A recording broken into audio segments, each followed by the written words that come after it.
Insulin इस word से लगभग हर आदमी परिचित है, खास करके वो लोग जिनको डायबिटीज है या फिर वो लोग जिनके घर में कोई डायबिटीज का पेशेंट है। आपने कभी न कभी कहीं न कहीं फिल्म में या फिर वेब सीरीज में या फिर रियल लाइफ में भी इस इंसुलिन का यूज होता हुआ ज़रूर देखा होगा।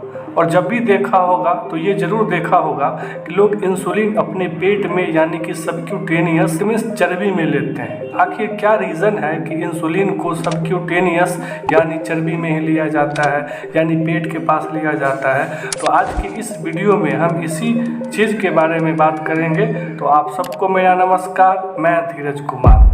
आप जब भी किसी डॉक्टर के पास जाते हैं तो डॉक्टर आपको मेडिसिन लिखता है, और वो मेडिसिन या तो टैबलेट के फॉर्म में रहता है या फिर कोई सिरप के फॉर्म में होता है या फिर कोई इंजेक्शन के फॉर्म में होता है। और जब वो इंजेक्शन के फॉर्म में होता है तो डॉक्टर उसको हमेशा सजेस्ट करता है कि इंजेक्शन आप या तो इंट्रावेनस यानी कि वेन में ले लो, या फिर आप मसल्स में ले लो यानी कि आप बाजू में ले लो, या फिर कमर के पास ले लो। लेकिन इंसुलिन के केस में आपने देखा होगा कि डॉक्टर हमेशा सजेस्ट करते हैं कि आप इसको पेट के पास लें। ऐसा इसलिए सजेस्ट करते हैं क्योंकि इंसुलिन को लगातार ब्लड ग्लूकोज लेवल को कम करना होता है, तो लगातार इंसुलिन का सिक्रेशन होना ज़रूरी है।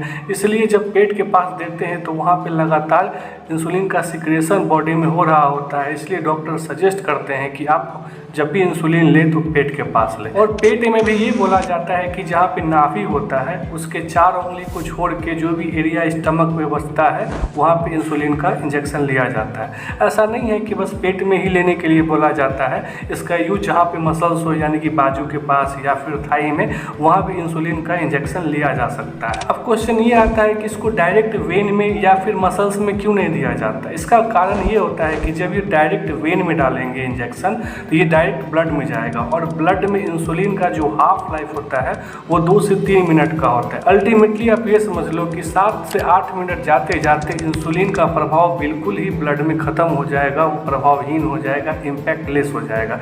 इसलिए डॉक्टर इसको डायरेक्ट वेन में नहीं बोलते हैं। वहीं अगर बात करें मसल्स में क्यों नहीं दिया जाता है, क्योंकि वहाँ पे लगातार एब्जॉर्प्शन यानी कि इंसुलिन का एब्जॉर्प्शन बॉडी में अच्छे तरीके से नहीं हो पाता है, इसलिए मसल्स में भी सजेस्ट डॉक्टर नहीं करते हैं इंसुलिन को देने के लिए।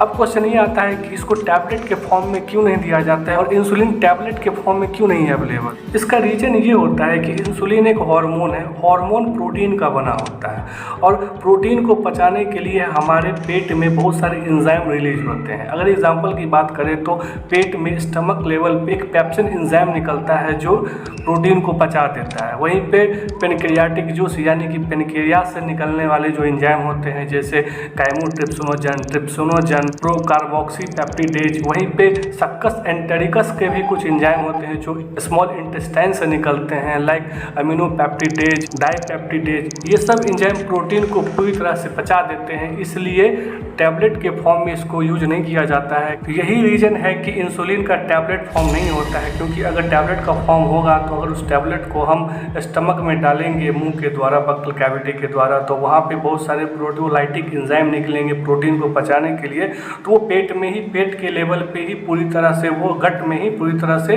वो इंसुलिन का ख़त्म हो जाएगा, तो वो बॉडी में कुछ इंसुलिन जाने को बचेगा नहीं। अब क्वेश्चन ये आता है कि इंसुलिन होता क्या है? अगर इसके बारे में थोड़ी सी डिटेल में अगर हम बात करें, इंसुलिन पेनक्रियाज से निकलता है। पेनक्रियाज हमारे जो स्मॉल इंटेस्टाइन का जो फर्स्ट पार्ट होता है ड्यूडेनम, वो सी शेप्ड का होता है, उसी लूप में ये पेनक्रियाज रखा हुआ रहता है। इस पेनक्रियाज में एक अल्फा सेल होता है जिससे ग्लूकागॉन निकलता है, और ग्लूकागॉन का काम है ब्लड में ग्लूकोज लेवल को बढ़ा देना।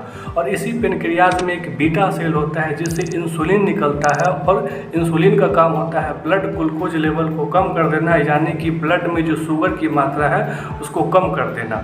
अगर प्रॉपर ढंग से पेनक्रियाज के बीटा सेल से इंसुलिन का कंटिन्यूसली अच्छे तरीके से सिक्रेशन हो रहा होता है, ब्लड ग्लूकोज लेवल को कम करके रखता है, लेकिन इसी इंसुलिन का सिक्रेशन में कमी आ जाती है तो उसको डायबिटीज़ हो जाता है, तो डॉक्टर अलग से उस पेशेंट को इंसुलिन का इंजेक्शन लगाते हैं ताकि ब्लड ग्लूकोज लेवल यानी कि शुगर की मात्रा जो ब्लड में बढ़ गई है वो कम हो जाए। आई होप आपको समझ में आया होगा कि इंसुलिन को हमेशा सबक्यूटेनियस यानी पेट के पास से क्यों लिया जाता है। साथ ही आपको ये भी समझ में आया होगा कि इंसुलिन का सिक्रेशन कहाँ से होता है और इंसुलिन का हमारे बॉडी में क्या यूज होता है। अगर आप 11th क्लास के स्टूडेंट हैं या फिर 12th क्लास के स्टूडेंट हैं या फिर नीट का प्रिपरेशन कर रहे हैं और बायोलॉजी पढ़ना चाहते हैं, तो इसी वीडियो के डिस्क्रिप्शन बॉक्स में एक लिंक दिया हुआ है, उस लिंक को क्लिक करके आप बायोलॉजी का वीडियो, अगर आपको ये वीडियो अच्छा लगा हो तो इसको लाइक कीजिए, शेयर कीजिए, सब्सक्राइब कीजिए, ताकि और भी इंफॉर्मेटिव वीडियो आप तक पहुँच सके। Till then, thank you and bye bye.